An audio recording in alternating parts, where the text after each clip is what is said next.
Mariupol ha sido desde el principio de esta guerra un objetivo deseado por Rusia que finalmente ha caído. Y no solo ha caído la ciudad, ha caído también el mítico batallón Azov de ideología nazi que tenía la base en esa ciudad. Se desconoce qué pasará ahora con el batallón Azov y cuál es su situación, incluso si puede llegar a desaparecer. Los que no pueden vivir sin foie gras, ostras, o lo que llaman libertad de género. Los escupiremos como cuando algo te entra en la boca sin querer. Los escupiremos en el suelo. Estoy convencido de que esta necesaria y natural purificación de la sociedad hará a nuestro país más fuerte. He matado a 150 amarillos y a 57 búfalos. También a mujeres y niños. Algunos. ¿Y cómo has podido disparar a mujeres y a niños? Muy fácil. Solo hay que apuntar mejor. ¿Qué puta es la guerra?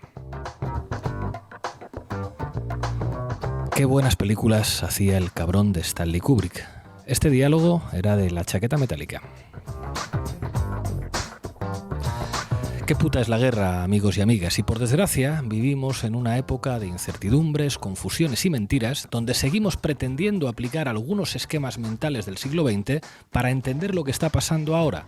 El rojipardismo, por llamarlo de alguna forma, sigue empeñado en presentarnos la campaña rusa en clave antifascista y nos pretende explicar la geopolítica en clave antiimperialista, como si China y Rusia representaran un nuevo polo preferible al imperialismo de los Estados Unidos. Y por el otro lado, la izquierda otanista, por llamarla de alguna forma, nos pretende presentar a Zelensky como un héroe de la democracia y a los nazis del batallón Azov como una exageración de la propaganda rusa. En fin. 1914 enseña más de este comienzo de la Tercera Guerra Mundial que el breve siglo XX de Erich Hobsbawm, que fue el siglo del comunismo y de los movimientos de liberación nacional. Esta es una guerra de intereses, donde Estados Unidos trabaja para arruinar a Rusia y tener a la Unión Europea a sus pies. Esta es una guerra de intereses, donde Rusia trabaja para frenar la expansión de la OTAN y no va a hacer concesiones a ningún planteamiento democrático. Esta es una guerra de intereses, donde China sabe que tiene más que ganar en el comercio que en la propia guerra. Y esta es una guerra de intereses, donde el derecho internacional no le importa ya una mierda a nadie, que se lo digan a los saharauis. En la lógica de la guerra, los nazis y los ultras hacen su agosto en todas partes. En Ucrania, en Rusia, en Estados Unidos, en Europa y en España también. Propaganda de guerra, mentiras, fake news, geopolítica descarnada, efecto bandera y nacionalistas de derechas por todas partes. Decía Oswald Spengler, un filósofo nacionalista y conservador alemán, admirador de Mussolini y admirado por los nazis, que al final siempre ha sido un pelotón de soldados el que ha salvado la civilización. El siglo XX, por contra, enseña que al final siempre ha sido una minoría de comunistas y antifascistas la que ha defendido la paz y la democracia. En España y en muchos otros lugares siempre fue así. Bienvenidas y bienvenidos a La Base.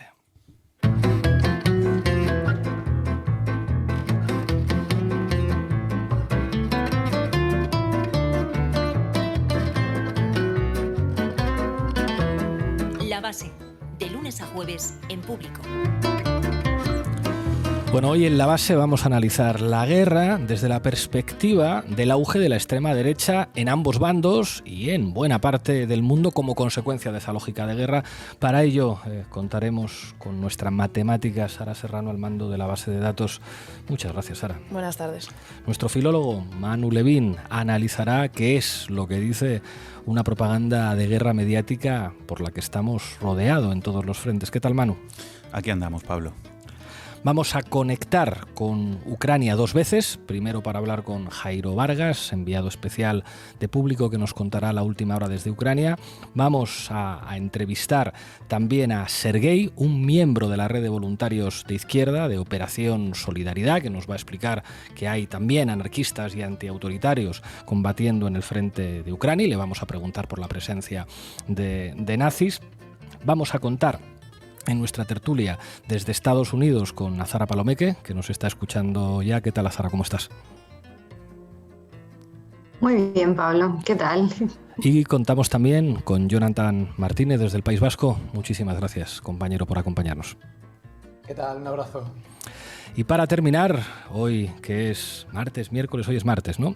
Terminaremos con Dato Mata Relato con Julián Macías. Arrancamos, Lolo. La base de datos. ¿Qué nos traes hoy, Sara Serrano? Pues hoy quería hacer un mapa del ultranacionalismo en los distintos bandos de la guerra. La invasión rusa de Ucrania ha ayudado a que crezca la presencia de grupos de extrema derecha en el país. El ejemplo más paradigmático es el conocido como Batallón Azov, un grupo neonazi que surgió en 2014 al calor de las protestas del Maidán. Esta organización paramilitar se nutrió principalmente del grupo ultranacionalista Patriota de Ucrania y de la Asamblea Nacional Social, pero también de miembros de diferentes grupos ultras internacionales. El ministro del Interior entre 2014 y 2019 era cercano al Pravi Sector y también al Azov y toleró toda clase de ataques homófobos y antisemitas. Actualmente el batallón Azov está integrado en las Fuerzas Armadas ucranianas. Bueno, hace unos días el embajador de Ucrania en Alemania salió precisamente en defensa del batallón Azov. ¿Qué más traes? Pues otro ejemplo de lo que ocurre en un contexto de guerra fue el asesinato del alcalde de Kremina, Vladimir Struk, partidario de negociar con Rusia. Un trabajador del Ministerio de Exteriores ucraniano aseguró que patriotas desconocidos le dispararon como traidor bajo las leyes de la guerra. Patriotas desconocidos. Además, tal y como nos contaba el corresponsal Ibai Arvide, en Ucrania se está viviendo un revival nacionalista antisoviético y se está empezando a reivindicar a líderes ultranacionalistas que no estaban en la memoria colectiva y colaboracionistas con el nazismo, como es el caso de Stepan Bandera. Bueno, recordemos que Stepan Bandera, líder de la Organización de Nacionalistas Ucranianos, fue el responsable de la solución final aplicada a más de 4.000 judíos durante la Segunda Guerra Mundial. Hablemos ahora de Rusia. Uno de los casus belli que esgrimió Putin para invadir Ucrania fue desnazificar el país. Sin embargo, el ejército ruso ha bombardeado zonas prorrusas que supuestamente pretendía liberar. Mariupol, una ciudad rusófona situada en la provincia de Donetsk, lleva semanas siendo duramente bombardeada por las tropas rusas. Los rusos han destrozado numerosos edificios residenciales, una planta industrial y algunos centros de ocio. En total, más de 2.500 personas han muerto desde el inicio de los ataques a la ciudad. Y la política exterior rusa tiene además un correlato en su política interior. La guerra está sirviendo para reforzar su cierre autoritario. Esto se concreta en medidas como la Ley de Información Falsa, una ley aprobada en plena guerra que castiga con penas de hasta 15 años de cárcel a quien publique noticias falsas sobre la contienda. El Kremlin ha cerrado... Noticias falsas, entre comillas. Entre comillas, noticias, lo que se considera noticias falsas desde el Kremlin. El Kremlin ha cerrado también diversos medios de comunicación y redes sociales. Como consecuencia de esta política, prácticamente la totalidad de los medios occidentales han salido del país. Bueno, esta es precisamente la ley que le van a aplicar a la periodista que salió el otro día en la televisión pública rusa con una pancarta que decía Stop War, no a la guerra, y que fue inmediatamente detenida. Sí, así es. El gobierno de Putin también está reprimiendo duramente al colectivo LGTBI. El ejemplo más significativo es la aprobación de la ley contra la propaganda homosexual, que tiene el propósito de proteger a los niños de la información que niega los valores familiares tradicionales. Además, recordemos que el líder de la oposición, Alexei Navalny, está en la cárcel y su movimiento político ha sido desmantelado e ilegalizado por el gobierno de Putin. A esto hay que sumar los miles de activistas que han sido detenidos en las últimas semanas por protestar contra la guerra en Ucrania. Bueno, de hecho, en uno de sus últimos discursos, Vladimir Putin amenazaba con, cito literal, purificar Rusia de escoria y de traidores. Putin avisaba así de una represión contra cualquiera que disienta de la madre patria o que se vea seducido por los lujos de Occidente, considerando también un lujo los derechos LGTBI. Además, como ya comentábamos hace unas semanas aquí en la base, el régimen de Putin mantiene alianzas con la extrema derecha global.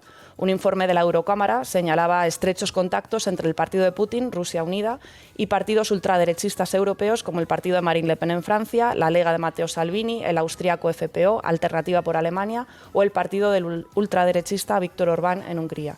También contábamos como Citizen Go y su sección española de apoyo a Vox, la organización ultraconservadora Hazte Oír, han sido financiadas con dinero ruso. Bueno, los líderes de la ultraderecha europea, en un ejercicio de transformismo, por otra parte frecuente en la extrema derecha, han pasado de coquetear con Putin y hacerse fotos y quererle mucho a llamarlo abiertamente comunista. Salvini ha pasado de llevar una camiseta con la cara de Putin a visitar una ciudad en la frontera de Polonia con Ucrania para solidarizarse con los refugiados ucranianos. Pero cuéntanos, Sara, ¿cómo se está dividiendo la extrema derecha en los Estados Unidos? Pues en Estados Unidos la ultraderecha está todavía más dividida por la guerra que en Europa. El trumpismo se ha declinado por apoyar a Putin. De hecho, en una entrevista reciente, Donald Trump llegó a afirmar que Estados Unidos debía hacer con México lo mismo que Putin con Ucrania. Y Fox News, una cadena a la que muchos llaman la televisión del trumpismo, ha definido a Zelensky como el títere del Departamento de Estado de Biden. Sin embargo, esta no es una posición monolítica y otros ultraderechistas sostienen que la guerra de Ucrania es una guerra entre el globalismo de Occidente y el multiculturalismo euroasiático, en la que solo pierde el supremacismo blanco. Todo es plástico, decadencia y pose, decían los chicos del maíz. Muchas gracias, Sara. A ti. El gobierno de Ucrania ha anunciado la suspensión de la actividad de 11 partidos de la oposición mientras dure la ley marcial. Esto los inhabilita de participar en el Parlamento Nacional y las legislaturas nacionales. Los partidos ilegalizados han sido en especial aquellos socialdemócratas, de izquierdas y autonomistas, entre ellos el principal partido de la oposición, Plataforma de Oposición por la Vida, con 43 diputados. Se libran de la ilegalización el partido de Zelensky, Servidor del Pueblo, y todos aquellos del espectro derecha y extrema derecha. En fin, está la cosa animadísima. Permitidme que salude a Miquel Ramos, que se incorpora a la base, uno de los periodistas que más sabe en este país de ultraderecha. Le haremos después unas cuantas preguntas. Pero llega el momento de titulares al banquillo con Manu Levín. Mete cabecera, Lolo. Titulares al banquillo.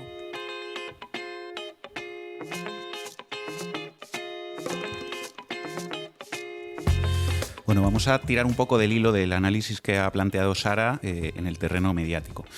La batalla de la propaganda en torno a la invasión rusa de Ucrania continúa a pleno rendimiento y hoy quiero que nos centremos en uno de los elementos clave del relato de ambos bandos, que consiste en la instrumentalización del significante nazis y de todos los imaginarios vinculados a ese término, en el caso del gobierno ruso para justificar su invasión a Ucrania y en el caso de Occidente para justificar la necesidad de frenar a Putin a cualquier precio. Bueno, y en la base analizamos cómo se utiliza la palabra nazis por parte de ambos bandos para construir un relato de héroes, villanos y causas justas de la guerra, que siempre es clave en los discursos belicistas. Dale, Manu. Bueno, empecemos por la propaganda rusa. Hay varios hits del relato de Putin para justificar su agresión imperialista a Ucrania.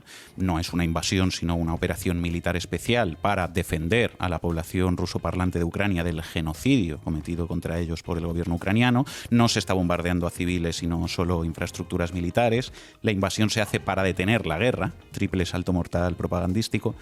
Ahora se dice también que Zelensky estaba desarrollando armas biológicas de destrucción masiva, algo que recuerda bastante a la excusa de las armas de destrucción masiva para invadir Irak. Y uno de los elementos nucleares de este relato propagandístico ruso, como ya ha planteado Sara, es que la invasión se hace para desnazificar Ucrania. ¿Por qué este relato de la desnazificación no se sostiene? Pues por muchos motivos, pero comento algunos de ellos. Casi sobra decir que, a pesar del protagonismo que efectivamente tuvieron grupos neonazis como Sector Derecho, como es Svoboda en el gobierno ucraniano surgido del Euromaidán en 2014, que en realidad tiene poco que ver con el actual gobierno de Zelensky, plantear algo así como que todos los ucranianos son nazis, que es lo que está un poco en el fondo de ese relato putinista, es tan absurdo que se desmonta por sí solo. En segundo lugar, el propio Putin es una figura ultraderechista y su gobierno practica ese tipo de política.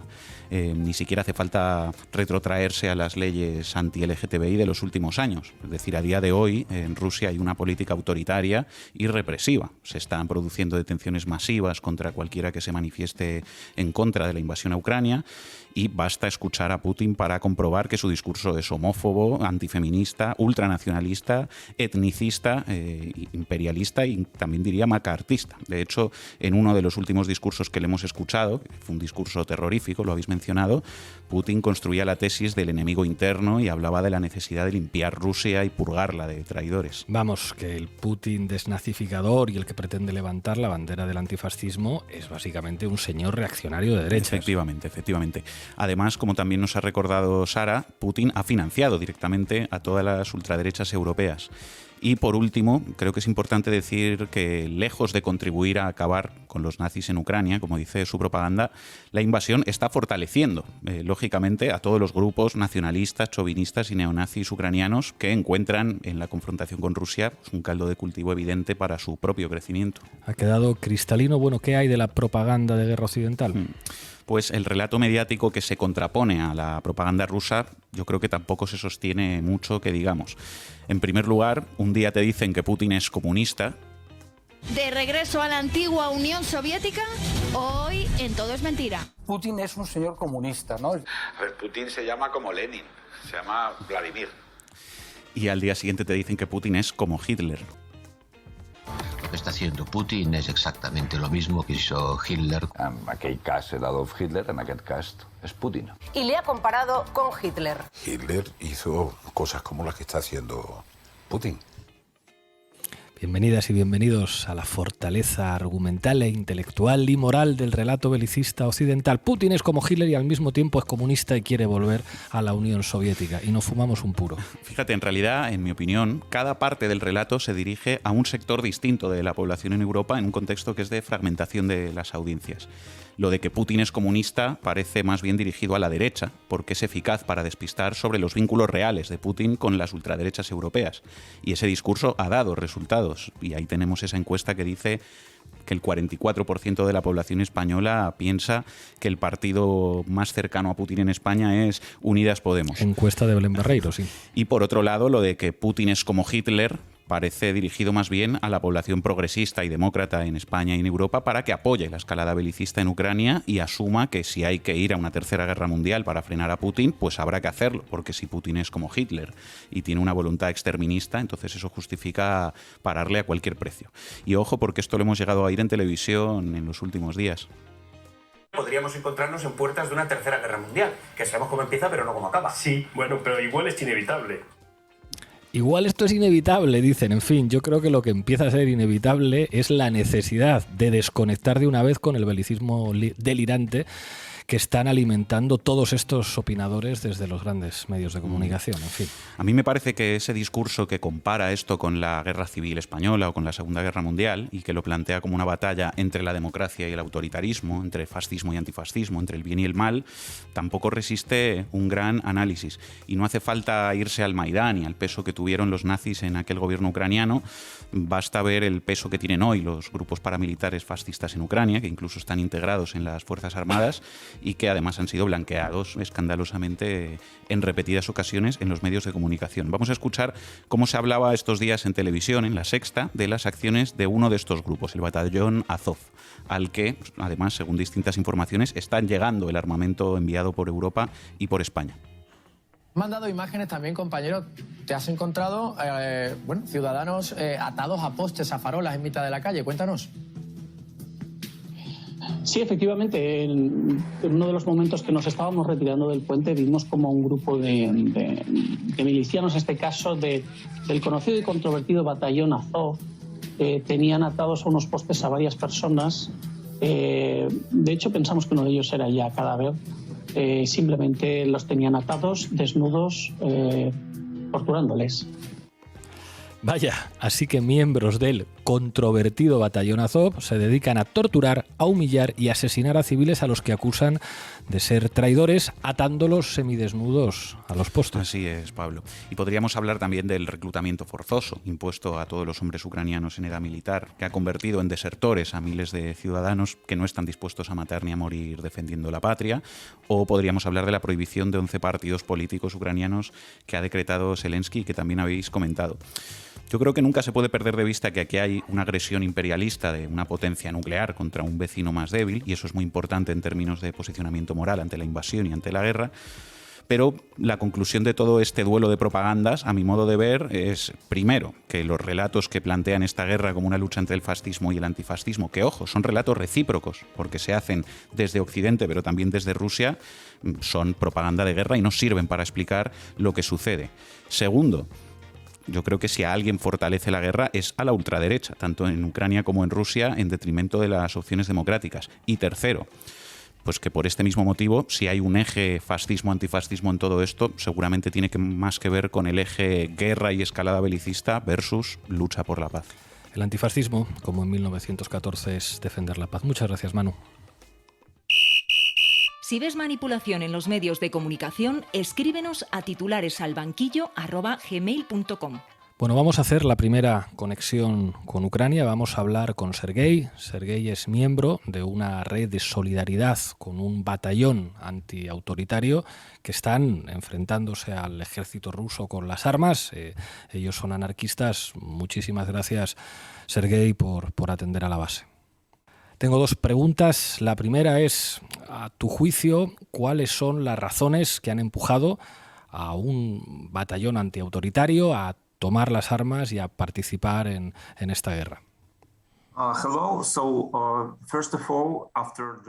Hola, en primer lugar, después de la invasión a gran escala de Rusia, se convirtió en la guerra del pueblo aquí. Así que no es importante en este momento cuál es tu ideología. E incluso las personas que promueven la paz, que quieren la solución pacífica de la guerra del Este, se unieron a la defensa territorial, al ejército ucraniano, o incluso crearon sus propios destacamentos e iniciativas lideradas por otros activistas autoritarios. También porque, sí, lo sabemos, tenemos muchos problemas en Ucrania. Todos estos años se ha criticado al gobierno ucraniano. Pero Ucrania sigue siendo un país mucho más libre que Rusia. Y realmente no queremos un régimen casi fascista aquí. Por eso la gente se une a la resistencia militar. Gracias, Sergei. La segunda pregunta es a propósito del papel de grupos nazis y de extrema derecha en ambos bandos. Sabemos que Vladimir Putin es un líder de ultraderecha, pero hemos visto también a grupos nazis combatir en Ucrania. Te quería preguntar por el papel de estos grupos. I think we should Sí, creo que debemos ser honestos y decir que existen, que luchan. Pero hay una gran diferencia entre esta guerra y la de 2014. Porque ahora su papel es mucho más importante.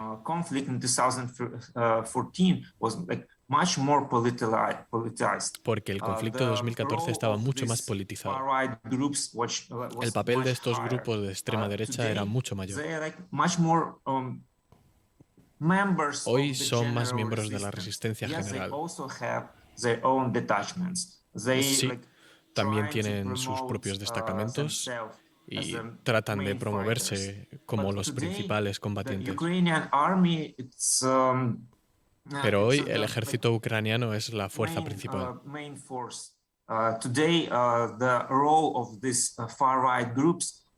Hoy el papel de estos grupos de extrema derecha es dramáticamente menor que antes.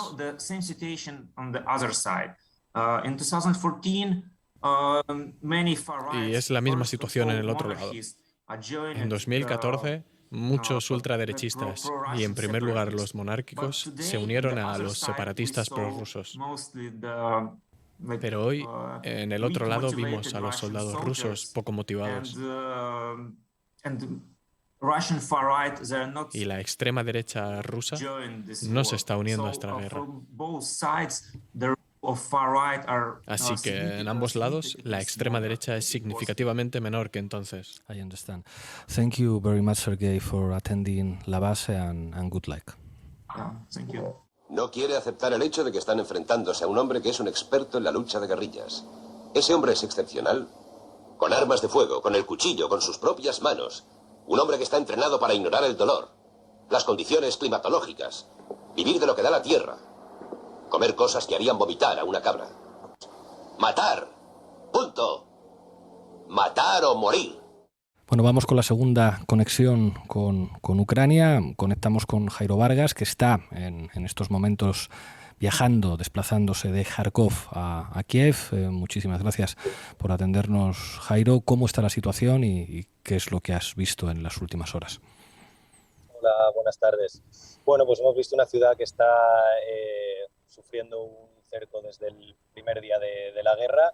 Hemos visto una ciudad vacía en la que quedan pocos civiles. Hemos visto a los civiles que quedan, a los que no han podido irse o a los que no han querido irse, refugiándose en las estaciones de metro o en las estaciones de trenes. Y también nos hemos encontrado con algunos estudiantes universitarios, porque Kharkov es una gran ciudad. A ver, hemos perdido un momento la conexión. Ahora va desplazándose en coches. Es normal. A ver si recuperamos a Jairo. Bueno, intentaremos después recuperar la conexión con Jairo Vargas. Nos acompaña Miquel Ramos.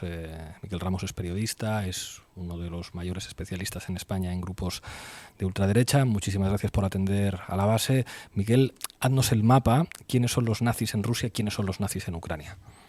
Bueno, un placer estar de nuevo aquí y bueno, como llevamos explicando desde el principio del conflicto y sobre todo los que somos, digamos, estamos centrados en la investigación de los grupos de extrema derecha, nos está siendo muy complicado analizar y explicar el papel de la ultraderecha en este conflicto precisamente por lo que acabáis de comentar, por esa retórica por ambas partes, ¿no?, de hacer apelaciones no solo al nazismo o al fascismo, sino precisamente porque cuando explicamos o exponemos a unos u otros grupos que están de uno u otro lado, pues se nos acusa de uno u otro lado, ¿no?, de estar defendiendo al otro, ¿no? Por tanto, pero bueno, sí que es verdad que no lo podemos obviar. Yo en este conflicto pues estoy informando sobre ambas partes. El sector ucraniano probablemente estos últimos años ha tenido una sobreexposición y una atención, digamos, bastante amplia en los sectores de extrema derecha, precisamente por el papel y la impunidad que ha tenido el batallón Azov o el Pravi Sector también y la extrema derecha allí, en un país donde han acabado formando parte de las Fuerzas Armadas, estos batallones abiertamente neonazis, y donde se ha ido mucha gente de varios países a entrenar y a conocer sobre el terreno cómo funcionaba una milicia armada de extrema derecha dentro de las Fuerzas Armadas de un país que estaba siendo, digamos, incluso entrenado, ¿no?, por la OTAN, ¿no? Por lo tanto, esto es algo que no se puede obviar.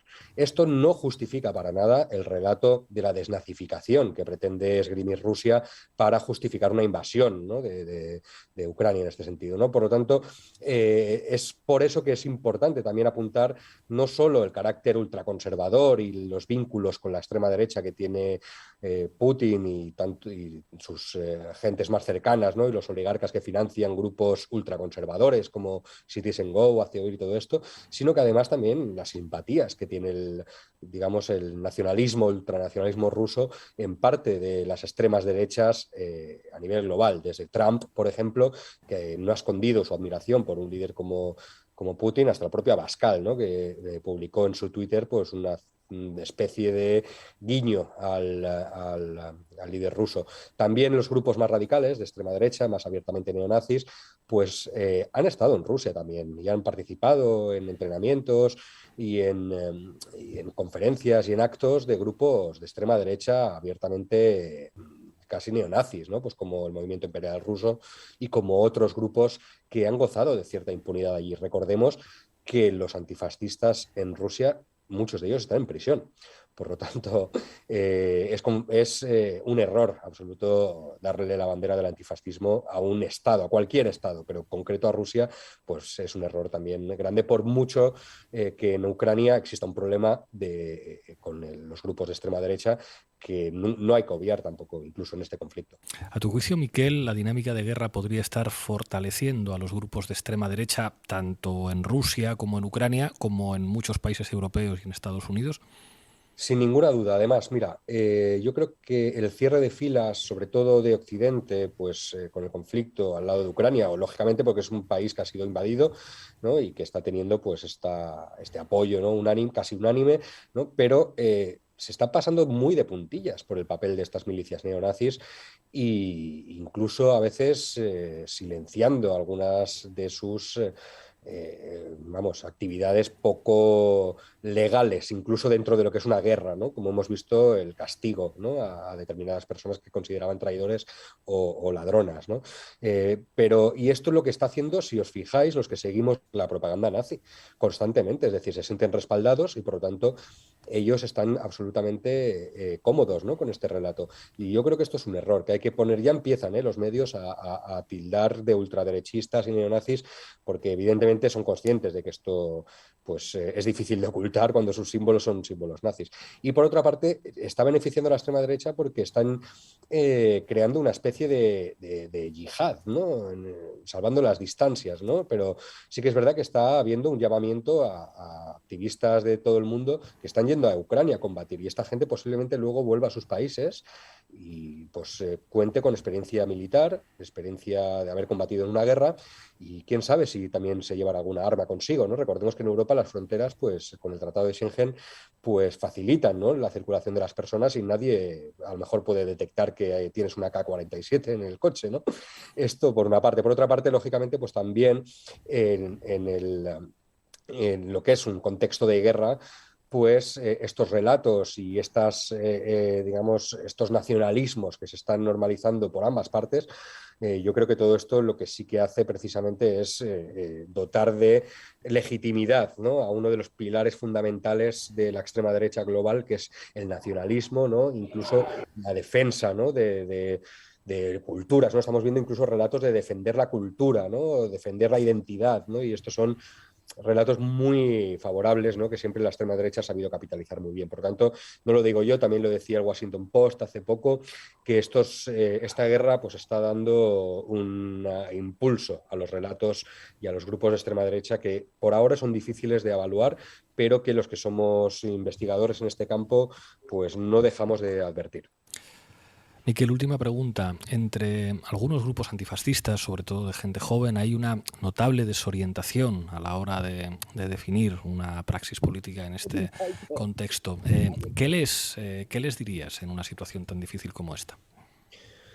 Bueno, yo creo que lo primero es tener claro que esto no es una guerra de izquierdas contra derechas ni de fascismo contra antifascismo. Esto es un problema, una guerra, una invasión.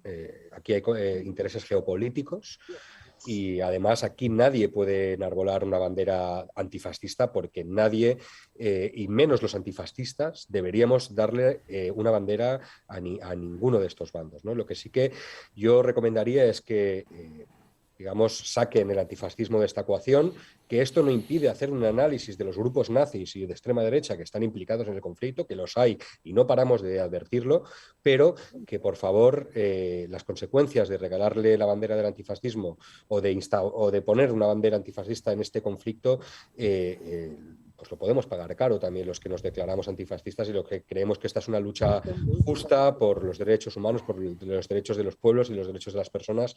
Entonces yo creo que hay que hilar muy fino, hay que huir de los análisis simplistas y de la propaganda, por supuesto, y hay que estar con las personas que sufren la guerra, con la clase trabajadora, que es al fin y al cabo la que siempre sufre más en estos conflictos. Miquel Ramos, muchísimas gracias por atender a La Base. Hasta pronto. Gracias a vosotros. Putin reclama la purificación de Rusia. El presidente ruso califica de quintacolumnistas y traidores a los ciudadanos que se oponen a la invasión de Ucrania.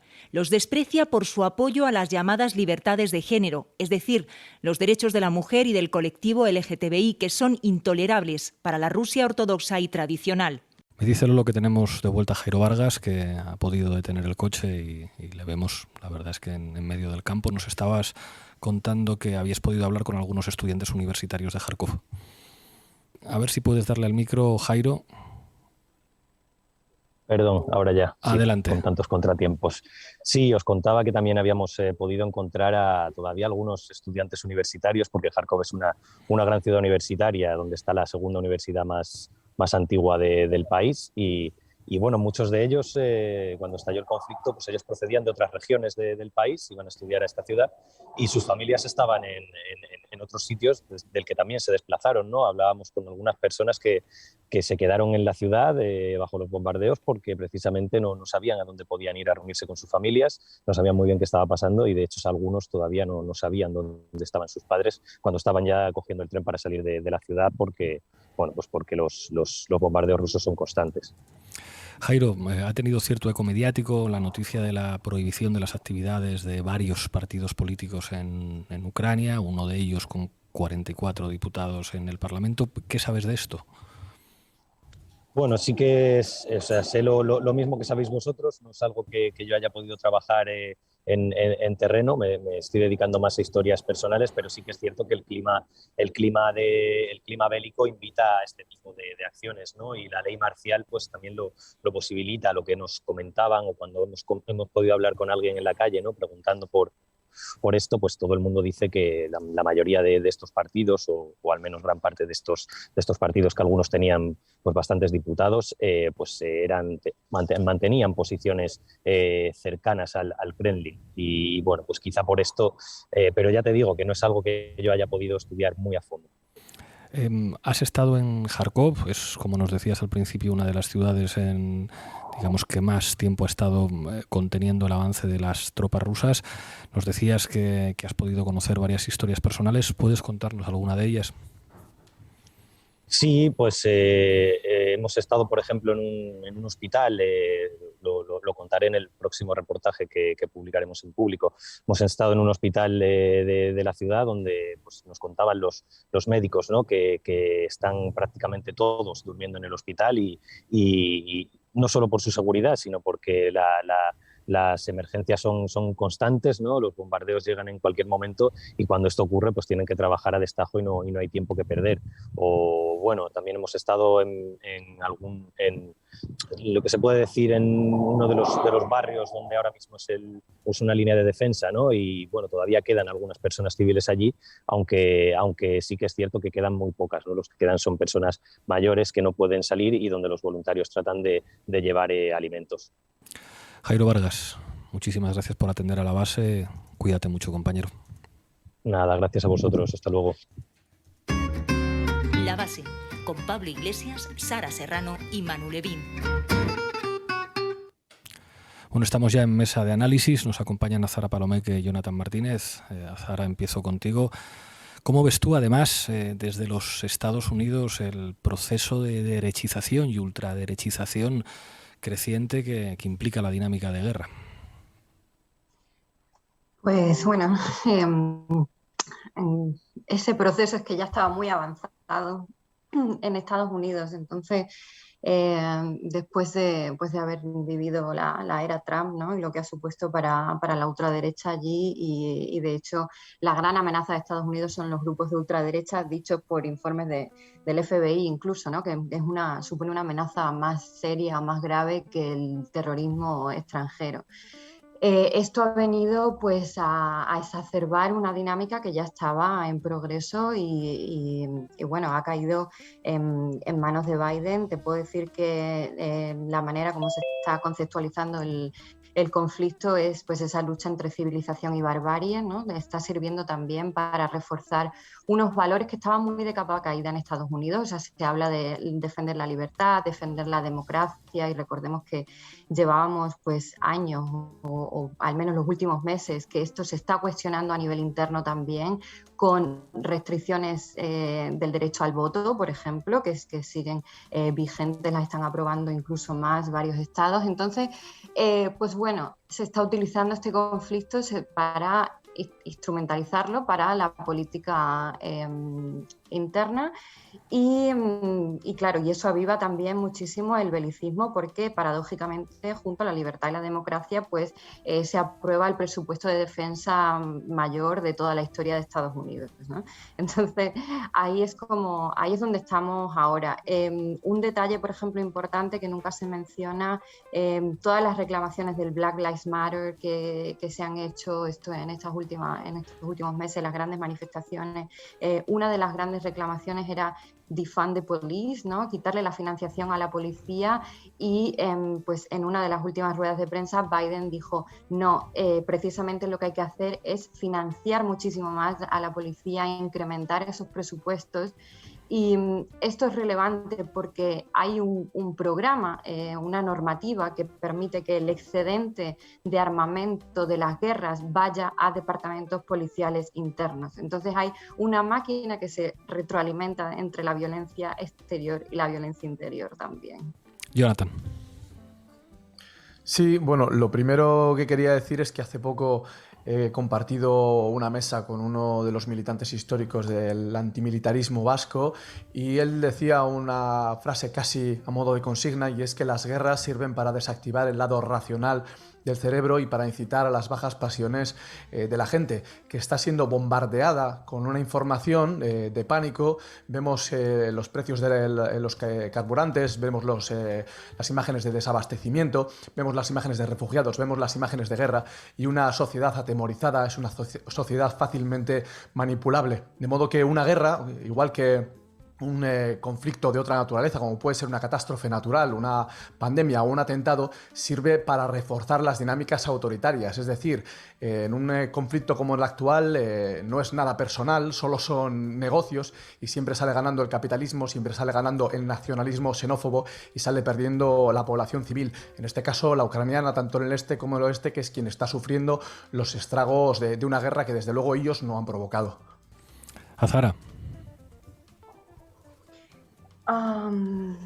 Es que no, estoy muy de acuerdo con lo que ha dicho Jonathan. Es que me parece tan sumamente complejo, incluso también a nivel nacional, ¿no? Estaba pensando en las transferencias de Estados Unidos aquí, cómo se está aprovechando ese miedo, ¿no? Ese miedo que en España no lo tenemos de manera autóctona. O sea, hemos visto cómo ascendía la extrema derecha, pero hasta hace poco, recordemos, ni siquiera había partido de extrema derecha aquí. Entonces me parece que ahora incluso cómo se está vendiendo el belicismo como valor, ¿no? Como un valor que yo no he visto en España. También llevo mucho tiempo fuera, ¿no? Pero no lo he visto pues de una manera tan flagrante hasta ahora. Y te pongo como ejemplo pues las manifestaciones que ha habido, las protestas del sector primario, el llamado mundo rural, aunque no era mundo rural, pues había pancartas y decía: Putin ven e invade a los ecologistas, ¿no? O sea, esos valores que se están añadiendo a lo más cotidiano, ¿no? Ese belicismo. Están apareciendo armas en la televisión, eso tampoco pasaba antes, ¿no? Aquí. Y ahora me estoy preguntando qué pasaría si Vox dijera pues esa propuesta que tenían para llevar armas, ¿no? Que copiaron de Estados Unidos. ¿Qué pasaría si la plantearan ahora, ¿no? Con ese cambio de valores y este cambio cultural que se está produciendo en las sociedades que llamamos democráticas y, bueno, en el seno de Europa? Entonces sí que es muy preocupante, y veo incluso muchas transferencias pues de esa cultura belicista que yo he vivido en Estados Unidos, ¿no? Donde hay más armas que personas, donde todo el mundo está dispuesto a utilizarla, y ha subido el crimen muchísimo últimamente, que eso también influye en el clima que está demandando más medidas en contra de Rusia, incluso pues en el comienzo de la Tercera Guerra Mundial. Pues eso yo creo que se traduce y se expande en un contexto de guerra como en el que estamos viviendo. Manu. Hay voces de la izquierda, ¿no? en España, en Europa, que como la ultraderecha tiene vínculos con Putin, es decir, como la ultraderecha europea tiene vínculos con Putin, pues digamos que deseaban que eso significara o que fuera suficiente para que la ultraderecha en España y en Europa saliera debilitada a raíz de la guerra. Y lamentan que en lugar de todo eso, digamos que se haya producido un debate en la izquierda, ¿no? Dicen, la izquierda se ha puesto el foco a sí misma y ha permitido a la ultraderecha irse de rositas de sus vínculos con Putin. O sea, yo estoy de acuerdo con intentar poner el foco ahí, poner el foco en esos vínculos, y de hecho, bueno, en La Base hemos dedicado un programa monográfico a eso. Pero yo creo que ese lamento, esa frustración porque la ultraderecha no esté pagando un precio en este contexto por sus vínculos con Putin, además de que obvia la acción del poder mediático, que es quien tiene el poder de colocar los focos en un sitio o en otro, yo creo que es un lamento que, aunque es bien intencionado, es un poco ingenuo, porque es como, ¿de verdad pensamos que la izquierda puede salir reforzada y la derecha debilitada en algún sentido, en un contexto de guerra y de exaltación esencialista y supremacista de Occidente? Yo creo que eso no tiene sentido. La lógica de la guerra siempre va a reforzar a la ultraderecha en ambos lados del conflicto, y hay multitud de experiencias históricas que señalan eso, porque la dinámica de guerra al final genera una lógica que anula la democracia, que cambia por completo las prioridades, que promueve la censura, el autoritarismo, el caudillismo, el nacionalismo, es decir, todo lo que nos estaba contando, por ejemplo, Azahara sobre Estados Unidos. Al final es el mismo marco mental el que le permite a Putin decir que hay que purgar Rusia de traidores, a Zelensky ilegalizar 11 partidos políticos, y a Sánchez girar hacia el PP, decir que hay que gastar más que nunca en defensa. Por lo tanto, yo creo, y lo he dicho ya varias veces, que la única posición que puede tener la izquierda y el antifascismo en Europa que sea útil al pueblo ucraniano, al pueblo agredido, y que al mismo tiempo no acabe alimentando una lógica de guerra que siempre va a ser el caldo de cultivo del fascismo, es, por una parte, la denuncia de los intereses que hay detrás de la guerra, más allá de los relatos, y por otro lado, sobre todo, es la defensa de la paz. Y yo creo que hay que decir algo también claramente, y es que la paz se puede defender cuando la guerra ya ha estallado. De hecho, es precisamente cuando toca defender la paz, y plantear eso no es naif. Lo que es naif, en mi opinión, es pensar que alimentar un discurso belicista no va a reforzar a las derechas, a todas las derechas, a la rusa, a la ucraniana, a la europea, a la estadounidense y a la derecha en todos lados del conflicto. Sara y Jonathan. Sí, decía el otro día Rafael Poch, aquí en la base, que el discurso de Putin es un discurso hecho desde la derecha nacionalista rusa que solo interpela a los antirrusos ucranianos. Y esto, en última instancia, lo que hace es retroalimentar a la extrema derecha de ambos bandos, ¿no? Por otro lado, también existe una relación entre la política exterior y la política interior de Putin. La amenaza externa, en última instancia, sirve para reforzar su cierre autoritario en Rusia, que pasa por acallar a la oposición como agente extranjero o reprimir al colectivo LGTBI. Entonces, al final, tanto la ultraderecha occidental como el ultraconservadurismo de Putin lo que añoran es una salida a la globalización por la derecha, es decir, una vuelta al viejo orden, a la nación, al autoritarismo, a la restricción de las libertades. Y bueno, como estamos diciendo aquí, la guerra es un proceso de autoritarismo social que lo único que contribuye es la destrucción de la democracia y de los derechos civiles. Por eso es tan importante, creo, desde la izquierda, defender posiciones antibelicistas en este contexto de guerra que estamos viviendo. Jonathan. Sí, en 2014, cuando comenzó la guerra del Donbass, yo me desplacé a Ucrania con el interés de conocer qué es lo que ocurría en el país. Tengo compañeros que cubrieron las protestas del Euromaidán. Está Jairo ahora mismo y otros amigos cubriendo la intervención militar rusa y los estragos de la guerra.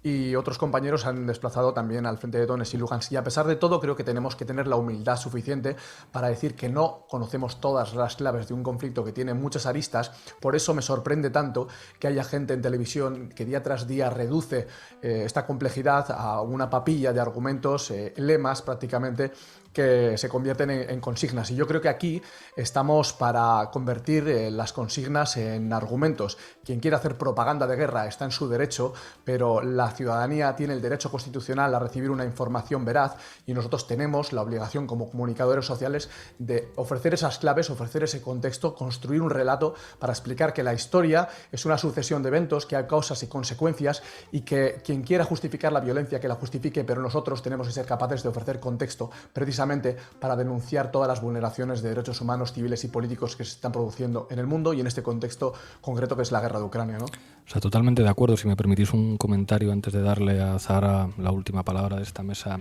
de análisis, la degradación mediática que ya había en España y en países de nuestro entorno ya era tremenda, pero creo que en este contexto de guerra basta asomarse a los principales medios de comunicación para, digamos, ver que ha llegado hasta la náusea los niveles de toxicidad, de manipulación y de pérdida del más mínimo rigor que cabría exigir a quien tiene la responsabilidad de informar y tiene el privilegio de hacerlo desde grandes cañones mediáticos. En ese sentido, yo creo que la resistencia democrática al peligro de involución que nos rodea tiene que ver también con una defensa del rigor y de la seriedad, algo que muchas veces es enormemente difícil para los que tienen la carrera de periodismo o se autodefinen como periodistas y trabajan en medios de comunicación convencionales, en los que cada vez es más difícil informar libremente, y creo que tiene algo, digamos, de compromiso democrático, contextualizar,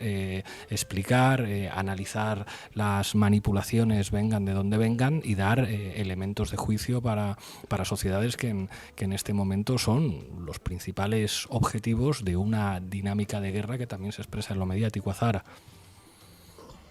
Sí, bueno, de acuerdo en esa resistencia democrática. Creo que es muy fácil en momentos de guerra, en momentos pues que se llaman de estado de excepción, ¿no? Aunque vivimos en un constante estado de excepción, pues aprovechar el shock para aprobar medidas antidemocráticas como hemos visto, como la suspensión de partidos. En Ucrania sería un ejemplo, pero bueno, también estamos viendo ejemplos de censura de medios, etcétera. Entonces, simplemente pues preguntarnos nosotros y que la ciudadanía se pregunte quién se está beneficiando con todo esto, cuáles son los cambios. Se están produciendo cambios en nuestras sociedades que van muy rápidos, muy acelerados y es muy difícil procesarlos todos. ¿Qué cambios se están produciendo? Por ejemplo, incremento del presupuesto de defensa en los países europeos, ¿no? Esa imposición que está viniendo de la OTAN para subir ese presupuesto mientras se están reduciendo servicios sociales. Estamos en mitad de una crisis energética también. ¿Qué recursos naturales están en juego? Esto es una guerra de recursos naturales también a costa del pueblo ucraniano, donde se están vendiendo derechos humanos, pero por ejemplo Alemania dice que no quiere depender del gas ruso y acaba de firmar un contrato con Qatar. ¿Qué defensa de los derechos humanos se está produciendo en Qatar? Entonces ese cuestionamiento creo que tiene que ser constante. ¿Cómo está afectando a la ciudadanía? Por supuesto a los más afectados, ¿no? La gente que está en mitad de la guerra, pero también a los que no estamos en mitad de la guerra, pero vamos a sufrir las consecuencias económicas. Es muy, muy necesaria la necesidad de eso, de seguir preguntando y seguir cuestionando las informaciones que nos están vendiendo. Muchísimas gracias, Azahara. Muchísimas gracias, Jonathan. Volveremos a vernos si queréis. Por nuestra parte, encantados de que así sea aquí en la base. Y llega el momento del cazabulos. Julián Macías en Dato Mata Relato. Mete cabecera, Lolo. Dato Mata Relato con Julián Macías. Dispara, compañero. Adelante.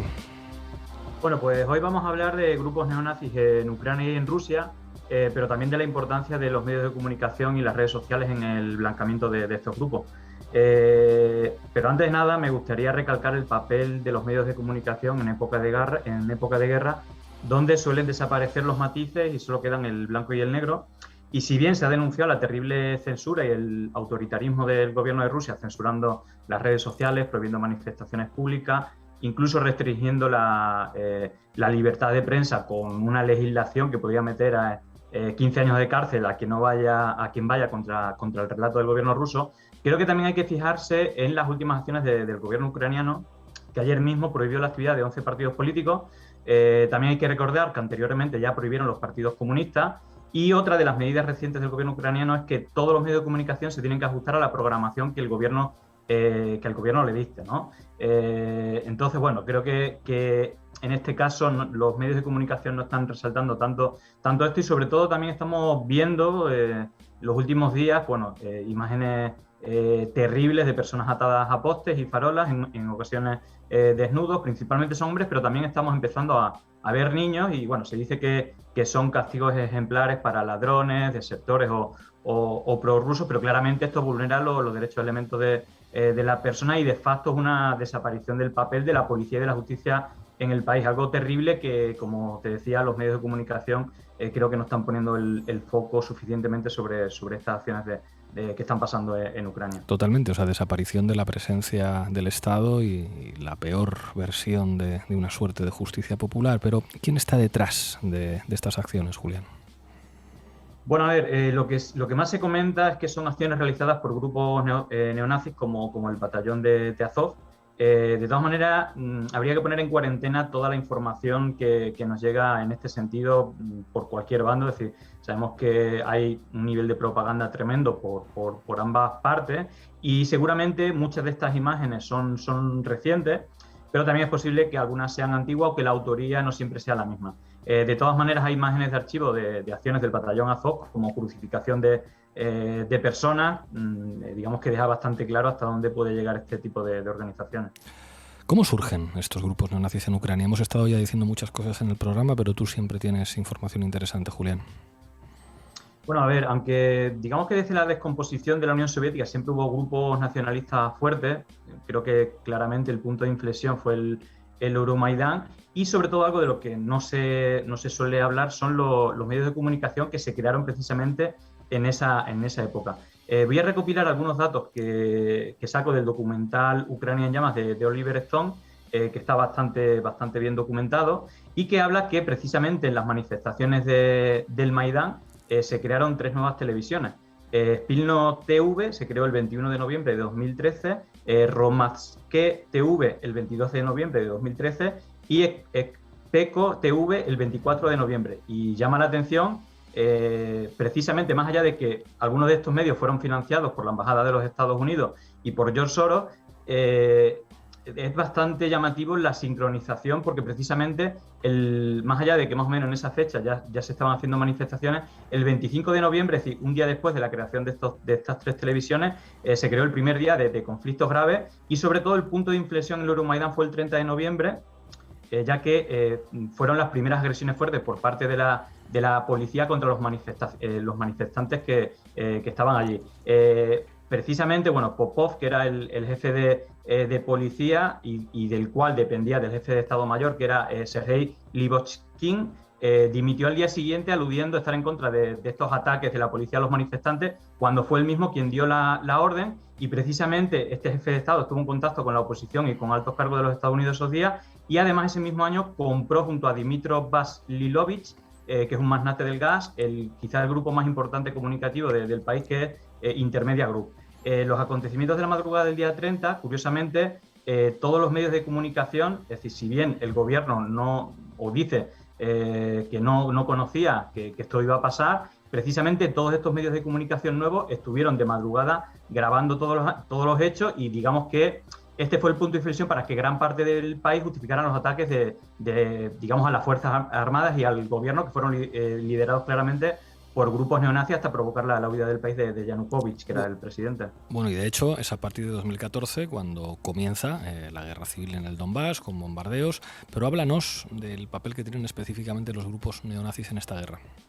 Sí, justamente, digamos, después de, bueno, no sé si llamarlo golpe de Estado, por lo menos derrocamiento del presidente que había, bueno, pues sale poco después un gobierno, digamos, liderado por Poroshenko, donde tienen un papel muy importante grupos políticos neonazis como Sborova o Pravik Sector, y todos estos grupos neonazis radicales que a veces tenían sindicación y otras veces, bueno, pues eran personas que se radicalizaron, pues durante ese gobierno fueron entrenados militarmente para que precisamente, digamos que reprimieran a aquellos sectores del país que no estaban de acuerdo con el nuevo gobierno, principalmente la zona del Donbass, donde hubo más de 14.000 muertos y casi 2 millones de personas que tuvieron que huir del país.